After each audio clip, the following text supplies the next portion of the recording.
No matter how hard I try.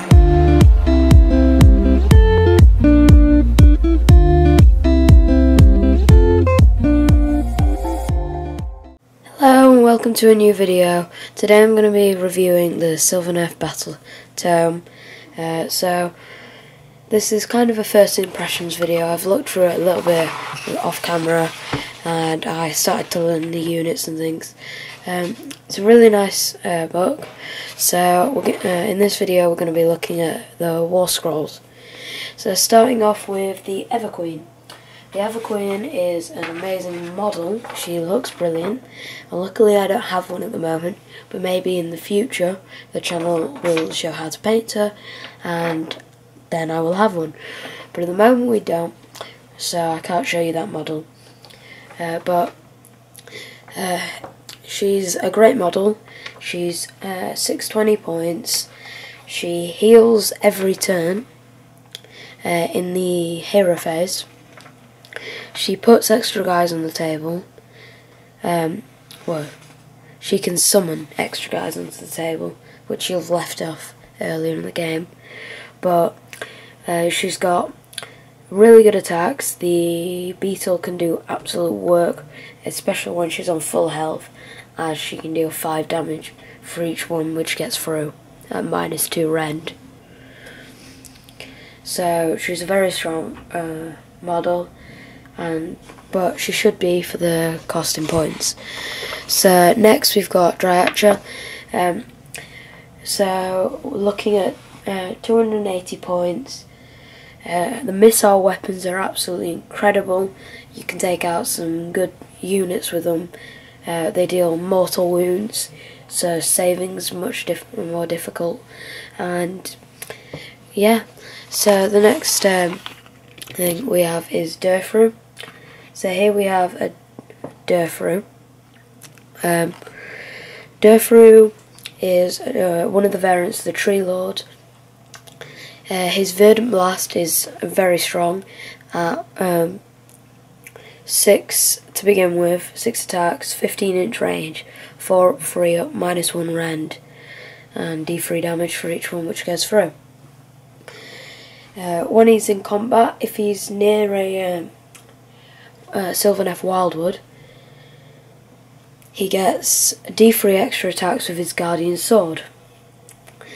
This really will help, and it's a 3 up, 3 up, -2 rend, 6 damage to begin with. His other ability is Massive Impaling Talons.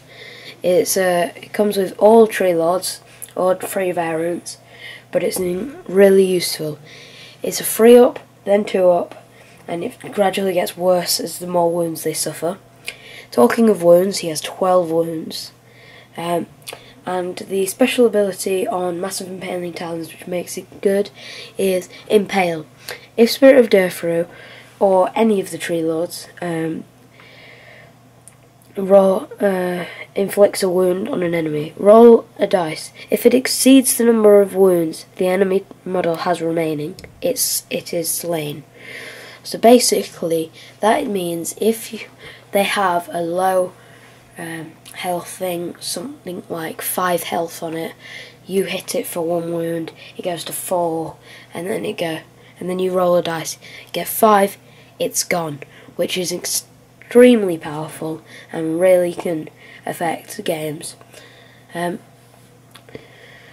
So moving on to the next person, we've got the Tree Lord Ancient. Once again, I don't have one, so I can't show you what the model looks like. Its staff's very good, and it's D6 damage for the attack with a -1 rend, so it's very strong and can really pack a punch from 18 inches away.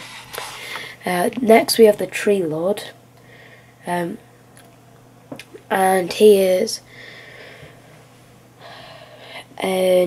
another variant of the Tree Lord series, all 3 of them are, and so it's got Strangle Roots as its missile weapon, 5 attacks, 2 up, 3 up, -1 rend, 1 damage, and then it's got sweeping blows and massive impaling talons.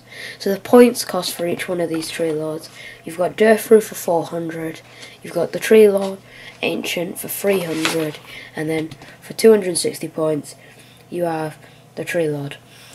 Moving on, we now have a wizard, which is the Branch Witch and the Branch Wraith. Strong figures, 100 points each, are very useful, and they deal a lot of damage, but they're mainly used for magic. So, Tree Remnants, another great model. So in the model you get, so with the set you've got 5 guys, and it ranges, it varies in size, but the leader can take either the Protective Glaive or an Enchanted Blade. If they take an Enchanted Blade, they make 4 attacks rather than 2. The Enchanted Blade's what everyone has otherwise, which is of 2 attacks, 4 up, 3 up, -1 rend, 1 damage. Sorry for the extra noise. Back on topic. It's a great unit. It's 100 points for the 5 of them, and they're really strong, and they deal a lot of damage. Spike Revenants, another 100 points for 5 of them.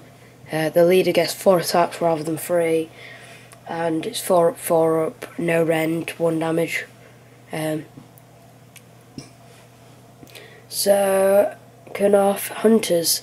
This is one of the more powerful models in here. Like, it comes in a group of 3. They have 5 wounds each. It's 180 points for the unit. They can choose between these 3 weapons. Either they've got missile weapons, great swords, or scythes.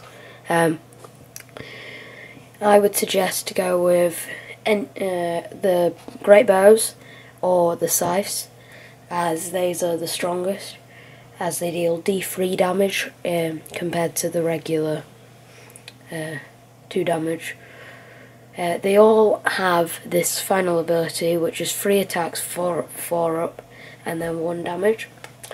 That is a really useful weapon, as it means even if you take great bows, you still have melee combat.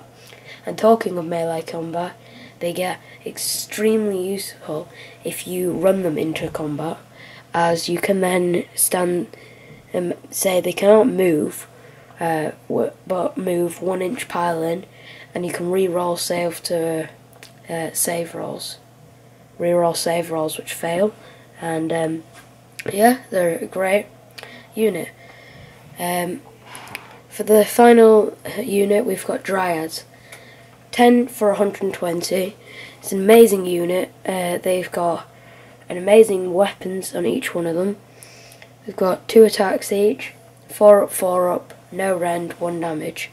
For a unit of 10 for 120 points is insane, and running a unit of 16 of these, you do a lot of damage, especially with the Branch Nymph, which does 3 attacks rather than 2. You can really get some hits in there. So, the last thing I want to talk about is the Sylvaneth Wildwood. Sylvaneth Wildwoods are a great thing to get. If you're a Sylvaneth player, you need these. This is what will increase your power of your army. Without these, your army is pretty much nothing. So, I would suggest to get lots of these. Yeah, there's 0 points in games. They're and you place them where you want on the table. They're really useful. They're really great for the game, as they improve all your skills for the characters. And yeah, so I hope you guys have enjoyed this little tutorial. It's quite short, but I'm still quite new to the Sylvaneth. I will fill you in if I learn anything new, and give it a thumbs up if you like this sort of video, and subscribe for more. See you in the next video.